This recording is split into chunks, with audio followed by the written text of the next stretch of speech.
Bonsoir à tous, on se retrouve pour notre cours numéro 12 sur Shabbat. On est toujours dans le vendredi soir. On avait commencé à parler du kiddush et ce soir on va continuer avec quelques halachot sur le kiddush. Avec quoi on peut faire le kiddush, qu'est-ce qu'on peut utiliser pour le kiddush, le verre du kiddush, etc. Donc je vous partage mon écran. Ok. Alors midine à kos. Donc concernant le kos, le verre de kiddush, souk à kos, le type de verre qu'on peut utiliser, mitzvah les ader, les kadesh al kos, il a fait, c'est bien d'utiliser, donc de faire un hidour mitzvah, un embellissement de la mitzvah en utilisant un beau verre particulier, comme par exemple celui qui peut un kos en argent, etc. Mais selon la stricte loi Ahmedine, kol akosot ksherim, tous les verres sont cachers. Un filou kosrat pahamit, puis plastique, on y a ravé. Même un verre en plastique, un gobelet en plastique ou un gobelet en carton, ça serait cachère, a priori, pour faire le kiddush minadine. Mais plus on a un joli verre, mieux c'est, vous l'avez compris. Godel Akos, concernant la taille du verre, c'est-à-dire chez Akos, Tachil Kamut Shel Revit, il faut au moins que le verre contienne un Revit, donc un Revit c'est 86 millilitres de vin. Il faut au moins qu'il y ait cette contenance-là, donc c'est rapidement atteint. Vetov chez Tachil Ktsat Yoter, et c'est bien qu'il contienne même un petit peu plus que ça. Pourquoi? De manière à ce que, il y a pas mal de passages que je vais traduire directement pour qu'on tienne le timing, de manière à ce que si jamais il y a du vin qui se renverse un petit peu du verre, alors que ça puisse toujours avoir la quantité minimum d'un Revit. Chalem, il faut que le cos soit complètement entier, il ne faut pas qu'il soit fissuré, il ne faut pas qu'il soit abîmé. Et même si c'est que sur le bord du verre, il faudra quand même que qu'il soit entier et en bon état. Il faudra faire attention particulièrement dans les verres en verre qui sont sujets à s'abîmer plus rapidement et plus facilement. Également, on fera attention aussi que le pied du verre, s'il y a un pied, soit entier. Bref, il faut que tout le verre soit en bon état globalement. Et de toutes les manières, s'il n'a pas un verre complet qui est bien entier, etc., alors il fera quand même le kidouche sur un verre, même si le verre est brisé, mais idéalement, il faut un verre qui soit entier. Shtifa ve'adacha, yadiach, donc on a l'habitude de nettoyer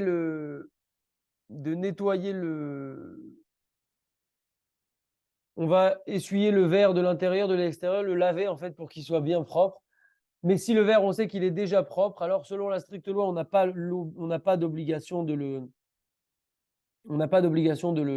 laver et de le rincer. Mais Alpi Kabbalah, c'est quand même bien de le laver, de le rincer et de l'essuyer. Dans tous les cas, même s'il est déjà propre, Alpi Kabbalah, c'est quand même bien de faire ça, même si le verre est déjà propre. Concernant le vin, Yahin Adom, le vin rouge, les khatrila, il faut faire donc le kidouche du vendredi soir sur du vin rouge.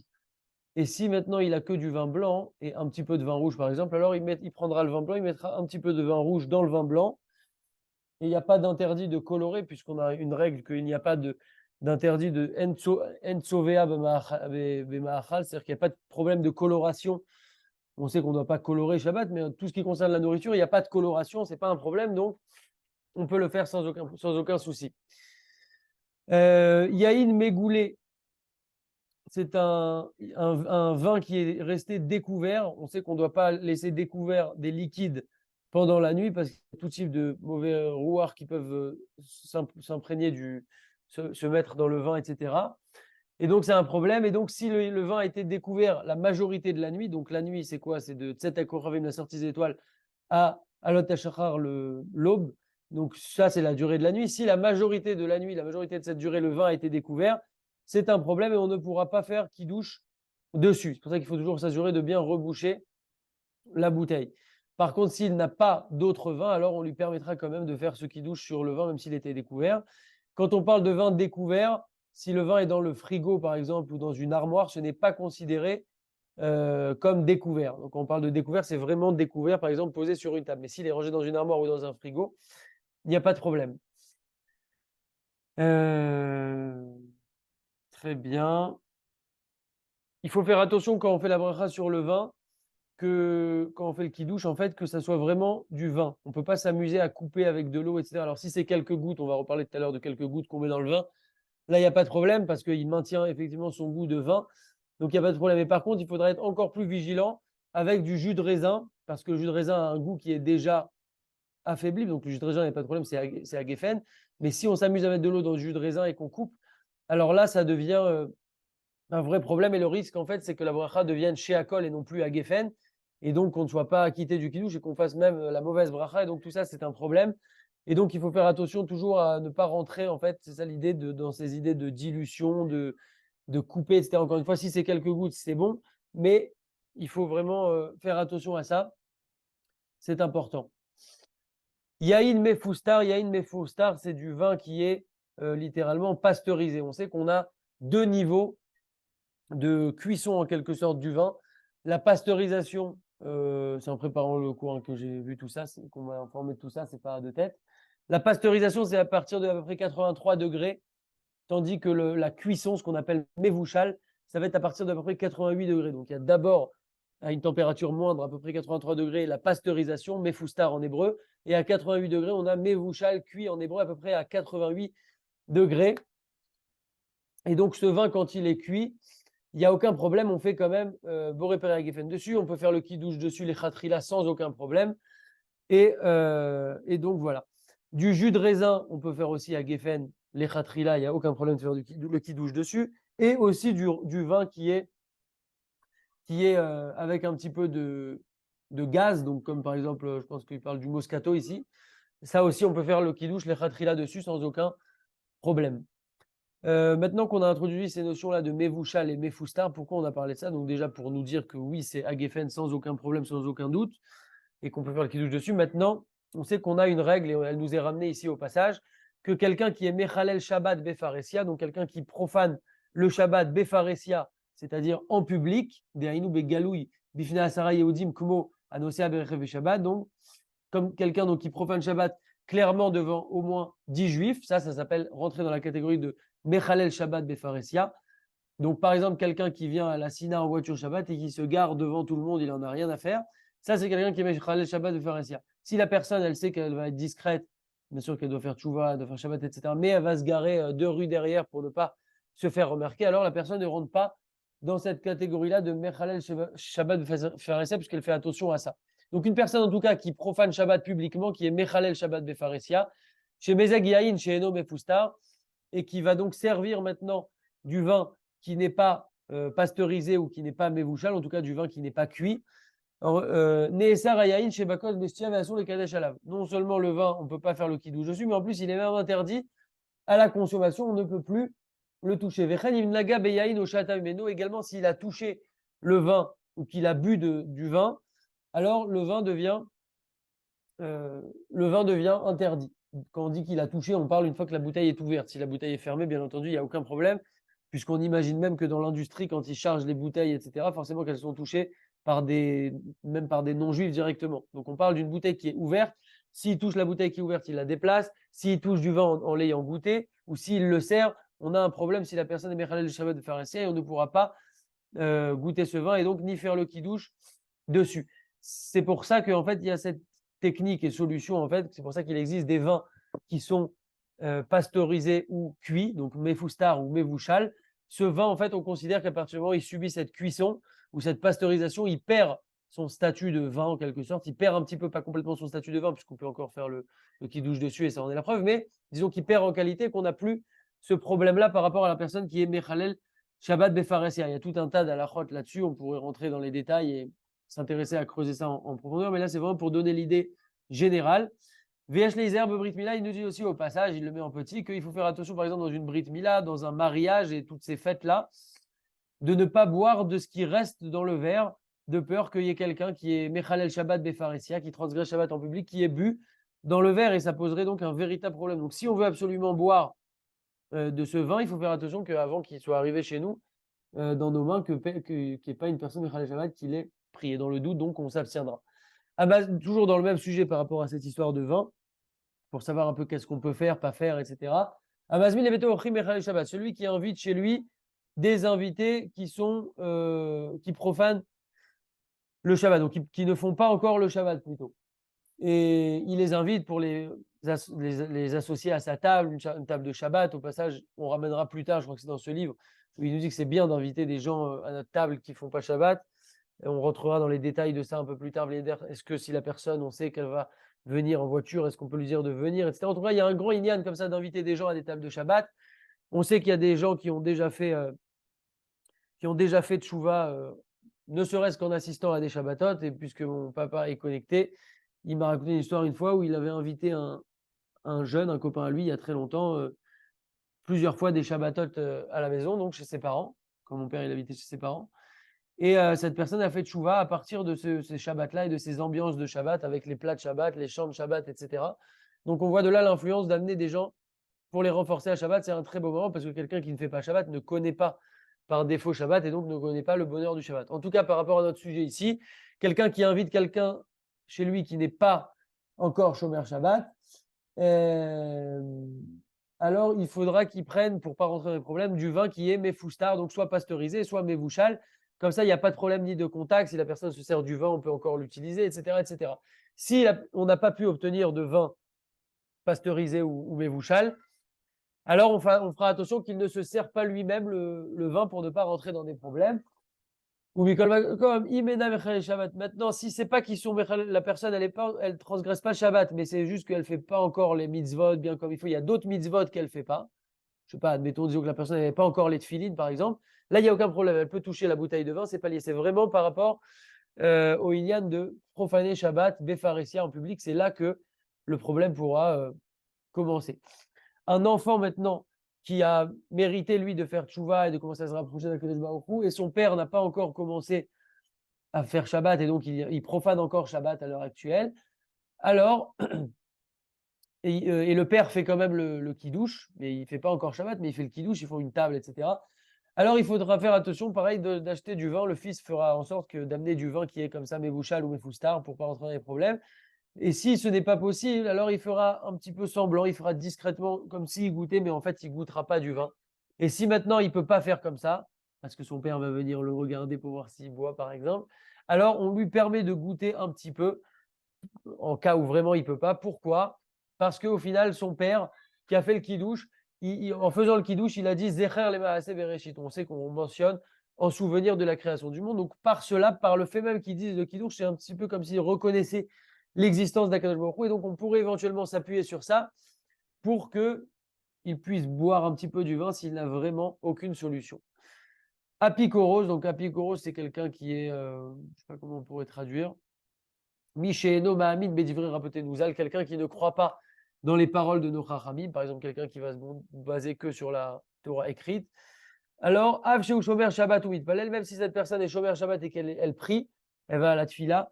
Are ou Apikoros, il est défini comme Apikoros, et Veasur et Ayayin Bemagao, qui est une dessert. Donc, c'est lui, même s'il fait Shabbat, le fait qu'il n'en a rien à faire des paroles des Chachamim et qu'il ne considère pas toute la Torah orale, etc., alors, lui aussi, ce sera un problème s'il touche le vin.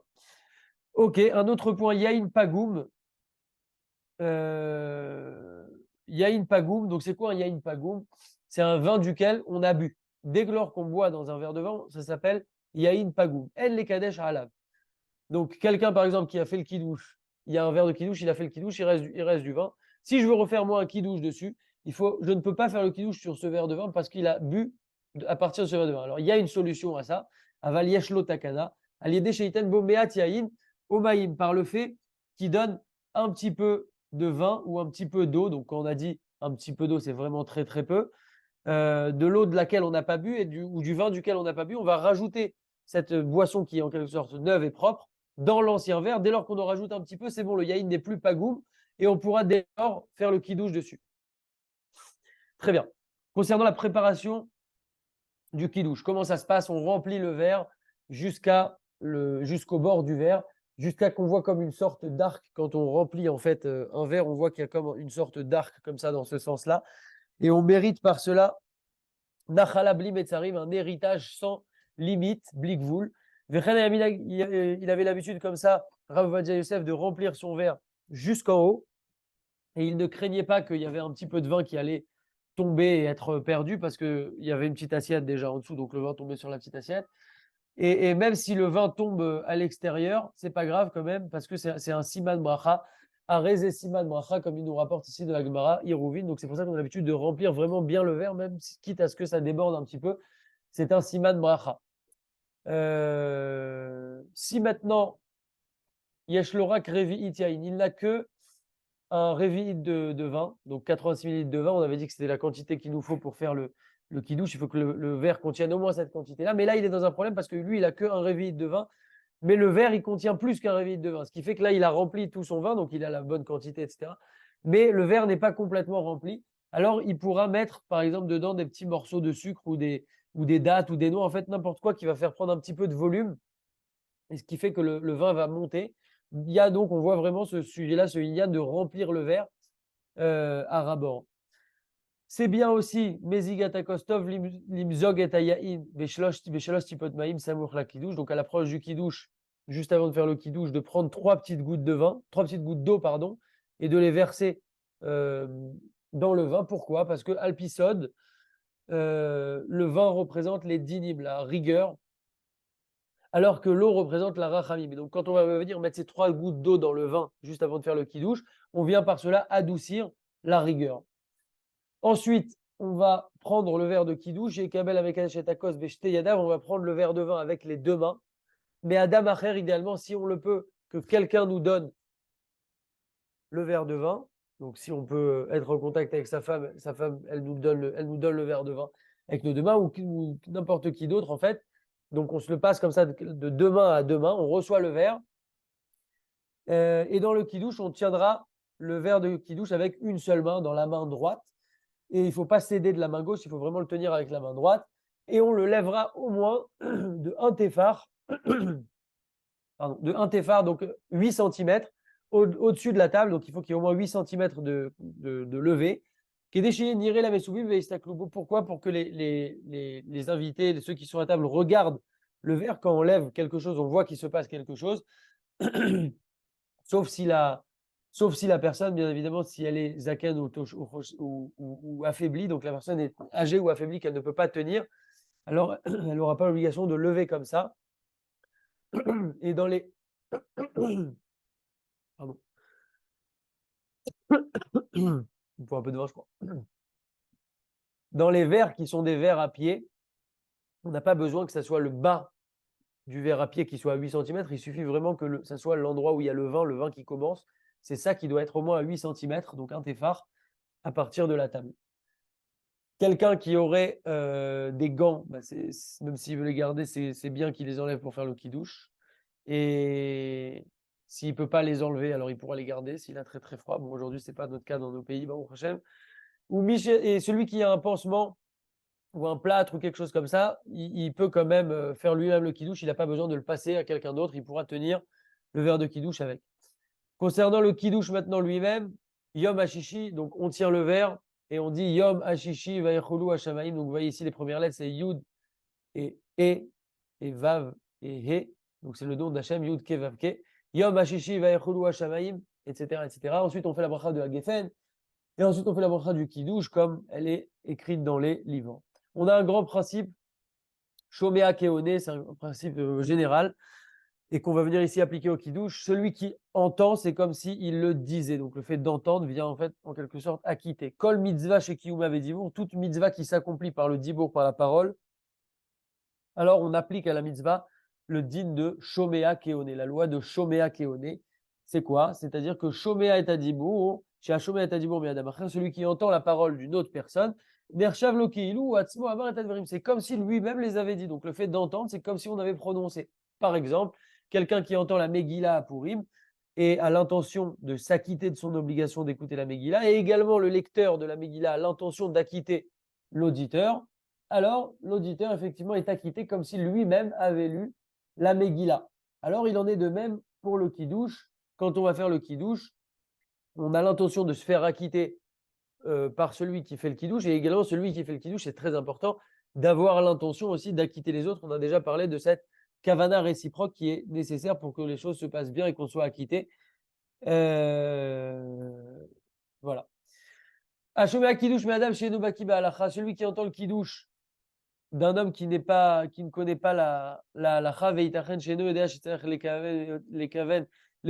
donc quelqu'un est à un kidouche, il entend le kidouche, mais la personne qui fait le kidouche le sait, il y a de grandes chances qu'elle ne sache pas qu'il faut penser à m'acquitter. Donc moi, je peux penser à me faire acquitter, mais il y a de grandes chances qu'elle ne va pas penser à m'acquitter parce qu'elle n'est pas baki, elle n'est pas calée dans le sujet. Alors, il faudra mettre en garde les gens Et de faire un petit rappel général, ça s'adressera à toutes les personnes. Donc, de dire voilà, il faut une double intention. N'oubliez pas, quand on fait le kidouche, toi, tu fais le kidouche, donc tu penses à nous acquitter. Nous, on écoute et on pense à se faire acquitter. Et comme ça, tout le monde est content. Au niveau de la compréhension, c'est très important de comprendre les mots. Même si on ne comprend pas leur traduction, il faut être capable en fait d'identifier les mots. Donc quelqu'un qui, par exemple, c'est un Olé Hadash, il vient de faire son alia, ou quelqu'un qui a fait Tchouva et il connaît un peu les mots en hébreu, mais là il entend un Ashkenaz qui dit le kidouche, ça peut être aussi l'inverse. En tout cas, il ne comprend pas les mots, alors il n'est pas quitte du kidouche. Il ne peut pas se faire acquitter. Quand on dit comprendre, encore une fois, on ne parle pas forcément de la traduction ici, on parle vraiment juste de comprendre les mots. Ça veut dire, il a dit les mots, je suis capable de les répéter ou je suis capable de les écrire si je sais écrire l'hébreu. Si je ne sais pas faire ça, alors je ne suis pas rendu quitte du kidouche. Et donc, la personne devra faire elle-même le kidouche avec sa propre bouche, même s'il ne comprend pas les mots. Dès lors qu'il le fait lui-même, même s'il ne comprend pas, c'est bon, il est acquitté, mais il ne pourra pas se faire acquitter s'il ne comprend pas les mots. Et donc, cette personne-là qui ne comprend par exemple absolument rien, on pourra lui faire répéter elle-même pour qu'elle puisse quand même s'acquitter de son kidouche. Si elle ne comprend même pas les mots, on pourra lui faire répéter presque bêtement, comme c'est elle-même. Alors pour elle-même, on est plus permissif et même si elle ne sait pas identifier les mots ou les répéter, on peut lui faire répéter comme ça mot à mot, elle pourra s'acquitter. Quand on dit le kidouche, il faut le dire benachat, calmement, posément, il ne faut pas avaler des mots ou des lettres. Et si celui qui fait le kidouche avale des mots ou des lettres, alors il faudra que, c'est-à-dire s'il le fait mal, ben, il y a un problème parce que je ne vais pas me faire acquitter, donc je vais dire moi-même les mots du kidouche en fait à voix basse en regardant le verre de kidouche qu'il a dans sa main, et je ne répondrai pas Amen après sa bracha, et directement je goûterai un petit peu de vin. Donc ça, c'est si je vois que la personne ne sait pas vraiment bien faire le kidouche, alors je dirai moi-même les mots en regardant son verre, je ne répondrai pas Amen pour pas faire d'interruption et je buvrai directement. Euh,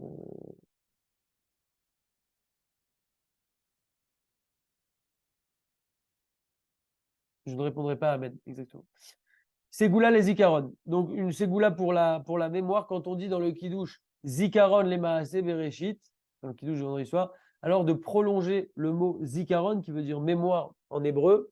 Alors on prolonge ce mot-là, on le dit avec beaucoup de force et on a l'intention de mériter d'avoir une bonne mémoire pour retenir notre Limouda Torah. Et pareil, c'était l'habitude de Rav Ovadia Yosef d'agir comme ceci. L'Echaim, Kodem Birkat Gefen, Omer Amekadesh. Donc, on dit Savri Maranan et les gens disent l'Echaim. Pourquoi on fait ça en fait de base? Il faut connaître la raison. C'est pas juste pour faire un petit appel à l'assemblée. Savri Maranan l'Echaim, c'est en fait pour réveiller les gens, dire voilà, il y a quelque chose qui se passe, c'est maintenant le kidouche. N'oubliez pas de penser à vous acquitter du kidouche. Et moi, je pense à vous acquitter du kidouche en tant que personne qui va maintenant faire le kidouche. Baruchou ou Baruch Shemo, quand on se fait acquitter de quelqu'un par le kidouche, il ne faut pas répondre après le nom de Dieu, Baruchou ou Baruch Shemo, comme on pourrait le faire dans n'importe quelle bracha où on n'a pas besoin d'être acquitté. Quelqu'un fait une bracha, j'ai le droit de répondre Baruchou ou Baruch Shemo. Mais si je vais être acquitté par la bracha, je ne dois pas dire Baruchou ou Baruch Shemo, je dirai que Amen à la fin.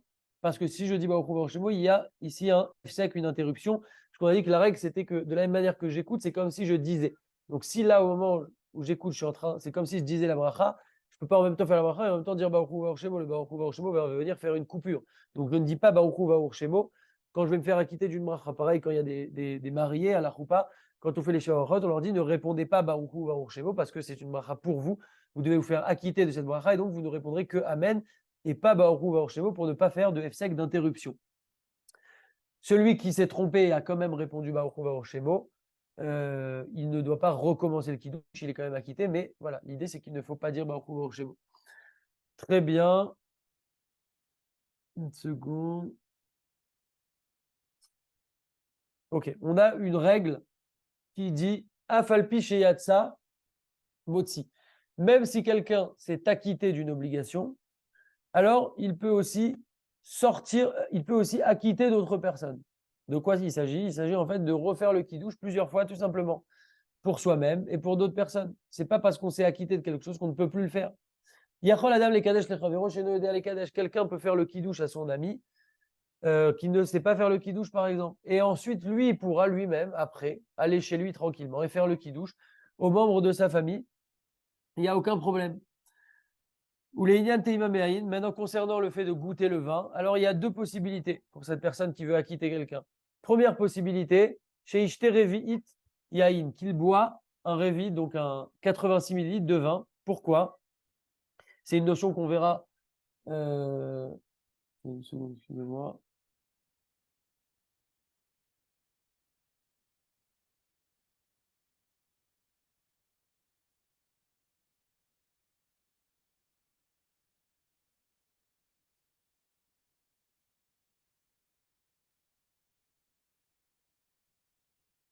Euh, non, on va terminer avec deux, trois autres points. Ce point-là, on le verra avec la semaine prochaine parce que c'est lié au sujet et comme le temps est un peu restreint, on va finir. Je vais juste terminer avec quelques points pour qu'on tienne le timing aussi la semaine prochaine, Bezrat Hashem.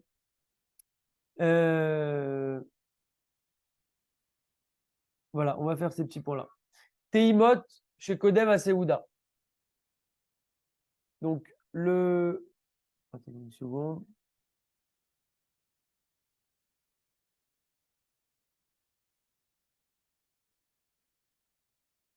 Voilà, voilà, on va reprendre là. Mizine Shtiatakos. Donc, concernant le fait de boire, donc on reprend là un petit point, oubliez ce que j'ai juste avant.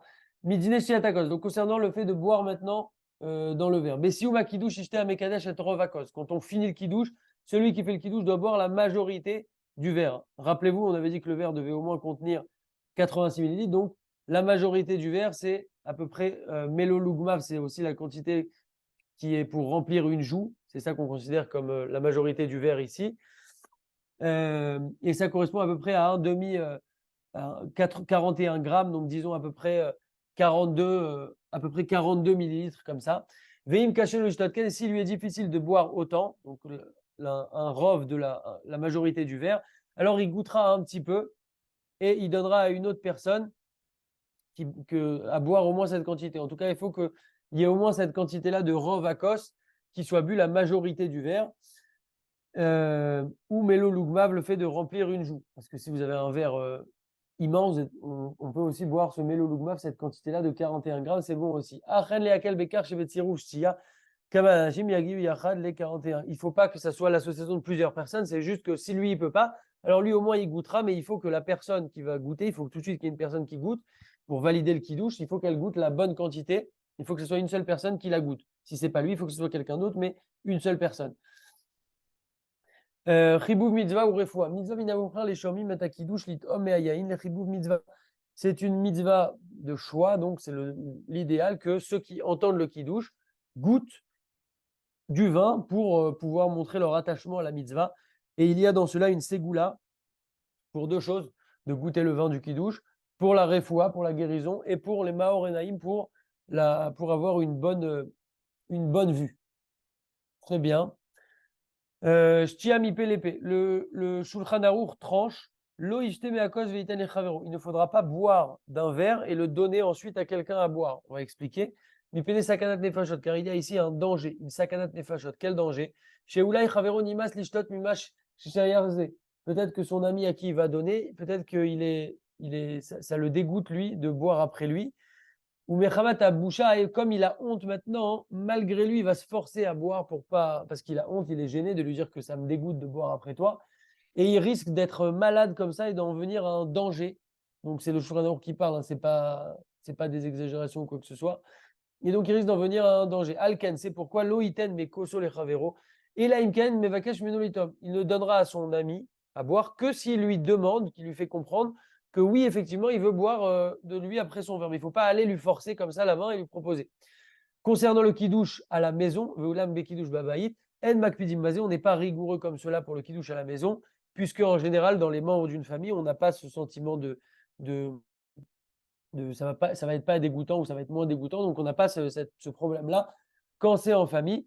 Mais quand il y a des invités, et ça peut être même, on parle ici même, par exemple, de gendre ou de belle-fille, alors il faudra faire quand même attention à ça. C'est que vraiment si c'est une famille, les mêmes membres de la famille, que là, on ne craint pas ça. Mais si c'est ne serait-ce que des gendres ou des belles-filles, alors on fait attention. Il faudra vraiment qu'ils montrent qu'ils veulent goûter le kidouche pour qu'on puisse leur donner.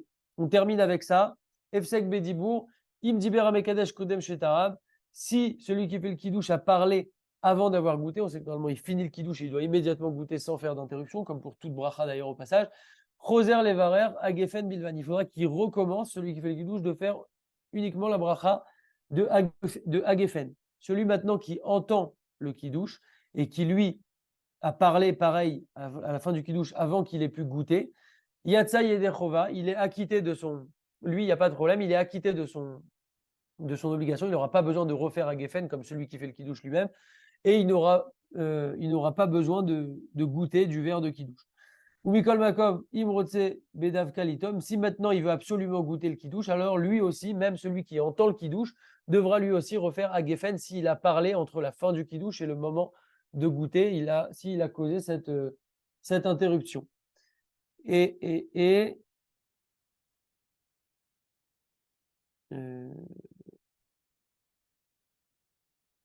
ouais, voilà. On terminera la semaine prochaine la suite pour pas trop retarder. Bezrat Hashem, la semaine prochaine, on parlera de la notion de En Kiddush et Labim comme Seouda. On sait que quand on fait Kiddush, il faut absolument s'acquitter d'une Seouda, soit par un kazaï de mésonote, soit par une certaine quantité de vin. Toutes ces notions-là, est-ce qu'on peut faire des brachot avant de faire le motzi? On sait qu'on a l'habitude des fois de manger une pistache, une olive, etc. Dans quelles conditions? Tout ça, on va en parler, les Bezrat Hashem, la semaine prochaine, à la même heure et à la même adresse. Chazak à tous. Les micros activés s'il y en a qui ont des questions. Enfin, je crois Hazak, Shimon. Chazak, papa. Bisous. Et voilà. À la semaine prochaine. Razak, Shimon, j'ai une question.